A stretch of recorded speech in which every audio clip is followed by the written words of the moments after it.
રાજકોટની પ્રચલિત આશીર્વાદ સ્કૂલ દ્વારા વાર્ષિક સાંસ્કૃતિક મહોત્સવ તથા વિદ્યાર્થીઓને પ્રોત્સાહિત કરવા શિલ્ડ એનાયત કાર્યક્રમ યોજાયો હતો। કાર્યક્રમમાં રમતગમત ક્ષેત્રે જે વિદ્યાર્થીઓએ ઉત્કૃષ્ટ પ્રદર્શન દેખાડ્યું છે તેઓને શિલ્ડ તથા સર્ટિફિકેટ આપી સન્માનિત કરી પ્રોત્સાહિત કરવામાં આવ્યા હતા। આ કાર્યક્રમમાં આશીર્વાદ સ્કૂલના વિદ્યાર્થીઓએ વિવિધ કૃતિઓ રજૂ કરી હતી અને સમગ્ર કાર્યક્રમ દેશભક્તિના રંગમાં રંગાયો હતો। વિદ્યાર્થીઓ દ્વારા દેશભક્તિના ગીતો પર કૃતિ રજૂ કરવામાં આવી હતી। વાર્ષિક સાંસ્કૃતિક મહોત્સવ કાર્યક્રમનું નેતૃત્વ શાળાના સંચાલક વિરેન્દ્રભાઈ પટેલ દ્વારા કરવામાં આવ્યું હતું। સમગ્ર કાર્યક્રમને સફળ બનાવવા શાળાના શિક્ષકગણ તથા વિદ્યાર્થીઓએ જહેમત ઉઠાવી હતી।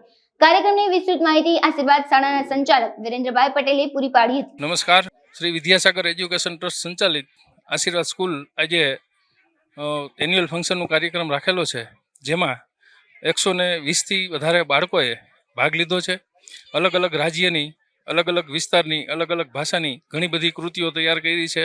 મરાઠી છે, કચ્છી છે, રાજસ્થાની છે, આવી ઘણી બધી અલગ અલગ પ્રકારની કૃતિઓ તૈયાર કરી છે અને બહુ ટૂંકા ગાળામાં લગભગ એક જ અઠવાડિયાની અંદર બાળકોએ સારી એવી મહેનત કરી છે।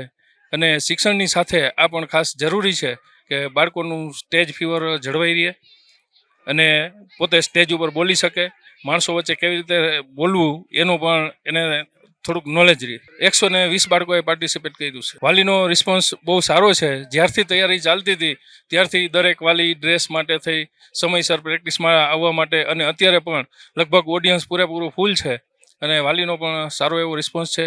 આજુબાજુના વિસ્તારના લોકો પણ સારી સંખ્યામાં